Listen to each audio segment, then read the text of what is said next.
Hi, and welcome to the Money Moves studio, where we aim to educate, inform, and entertain. So, in South Africa, there are three topics that one should never mention at a braai. And today, we are covering one of them, Bitcoin. But before we dive into this sexy yet sticky topic, Paul, what are we drinking? Good morning, Ingrid. Reporting from the beautiful Cape Town this morning. What are we drinking? We're drinking coffee. No milk, no sugar, black as is, but hopefully the markets are green today. Bitcoin. Can you please explain it to me like I'm a 5-year-old? Or, no, better yet, like I'm a 3-year-old.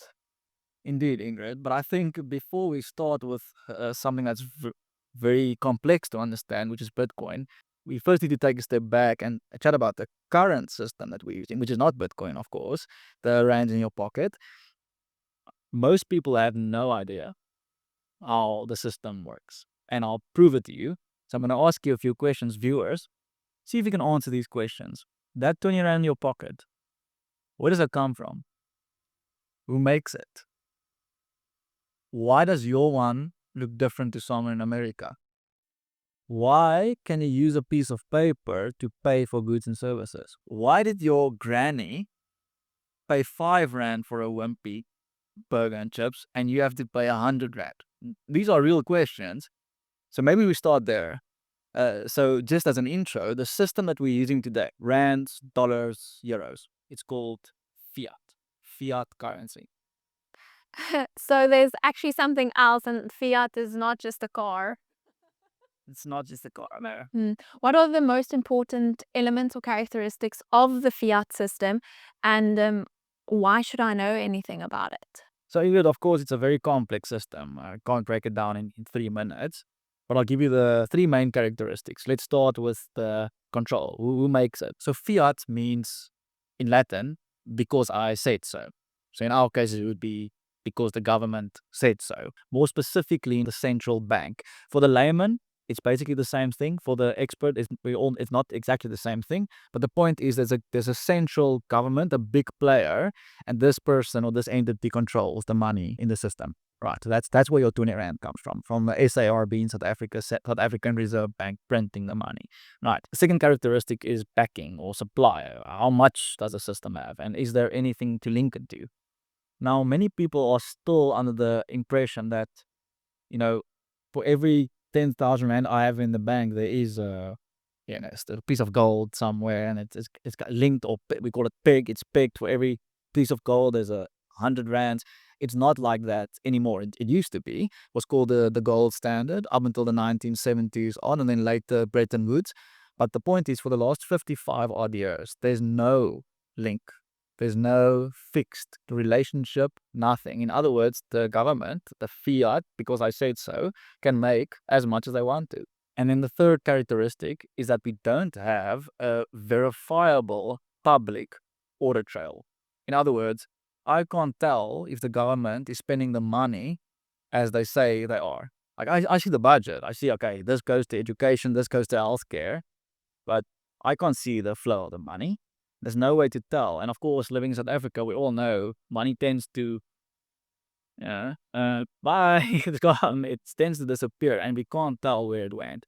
So there's no accountability partner there. So that's basically the 3 main characteristics of the fiat system. It's government controlled. There's no backing anymore. There used to be. I can make as much as I want to, unlimited supply, and there's no verifiable public record of transactions. I mean, these three characteristics or features that you spoke of, it kind of does paint a very gloomy picture. And that's if your government gets the budget passed. But before we dive a bit deeper into those 3 features, there's a sentence that I've heard at so many conferences, is that Bitcoin has no intrinsic value. Does our fiat system have intrinsic value or not? That's a brilliant question, and I leave it to you. We're gonna chat about Bitcoin just now, but if there's only one entity controlling everything, if there's no backing or pegging of the money that can just be printed, and if there's no verifiable audit trail, Does that system have intrinsic value? Does that 20 rand in your pocket have intrinsic value? But at the moment, it does have intrinsic value. And what is the intrinsic value? It's a belief system. We all buy into the system. I know if I go to the coffee shop and I put 20 rands with Mandela's face on it on the table, they will give me a cappuccino. They know it. I know it. My accountant knows it. Everyone knows it. In other words, the actual system itself doesn't have intrinsic value. The intrinsic value is a system of belief. And so the big risk here for governments is that they mismanage it to an extent where people start losing faith in the system. And we've seen it in Zimbabwe, we've seen it in Venezuela, we've seen it in Sudan, Turkey, Argentina, before they pulled it back recently. We've seen it in many countries in the past where total mismanagement of the system, which lends itself to mismanagement, the system will completely implode. But even in South Africa, I can really see how problems can arise. You don't need to look very far for any clues of corruption due to the fact that our system is probably controlled by one entity, our government, and also the fact that they can just print more. If they need more money, they can print more. That there's no verifiable audit trail. I don't know who mismanaged the funds during the lockdown. So thank you so much for actually helping me grapple with this new term, which I thought was just a car at once. Now I know it's a complete system. As I mentioned these issues now, what you call features and characteristics of the fiat system, does Bitcoin speak to the problem of each characteristic or feature? Absolutely. So, by the way, guys, this is not financial advice. It's purely informational. So, the Bitcoin system was created in 2008 by a person or a group called Satoshi Nakamoto. And they designed the system because of exactly the problems with the fiat system. And in 2008, of course, it boiled over in the financial crisis, the worldwide financial crisis, where the stock market lost 38% of its value in the year. It's the value erosion that took place is just crazy at the time. And so they presented this new system to the world called Bitcoin.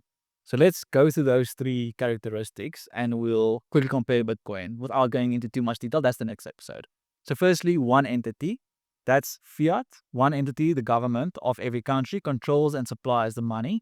In Bitcoin's case, it's called decentralized. Have you heard about decentralization? That's a buzzword. It means that there's no single entity controlling the money. Control is basically spread over the whole world. The second one is supply. Is it backed by anything? Well, Bitcoin is backed by code. There's a fixed number of Bitcoins that comes into the system every day. I can't just make more because I want. Bitcoin is backed by code. It's backed by the algorithm of the system, and it cannot be changed. It cannot be changed. It's always the same. So we know exactly what's coming. The third one, the publicly verifiable audit trail, that's what we call the blockchain. Of course, another big word, blockchain decentralization. I'll explain in the next episode, but the point is you can see every single transaction, the flow of money happening. I'll link the website on the screen and in the comments, and you can see, you can physically see the transactions. The intrinsic value discussion is still something that I want to prod you a bit on. Now that you've compared those three features of the fiat system to the Bitcoin system, I'm still coming back to the it does not have intrinsic value statement. So does Bitcoin have intrinsic value?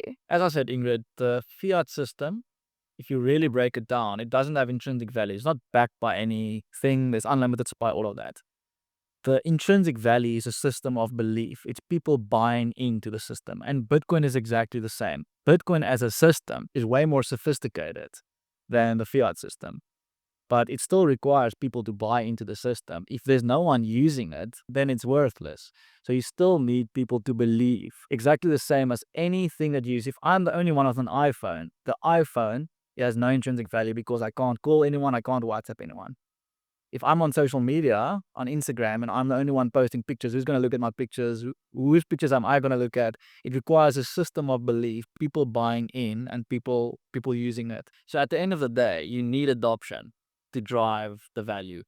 But my statement is the following. Given that you have adoption, so there's people using both systems, which system is the best? Is it fiat or is it Bitcoin? And you as the viewer can answer that question for yourself.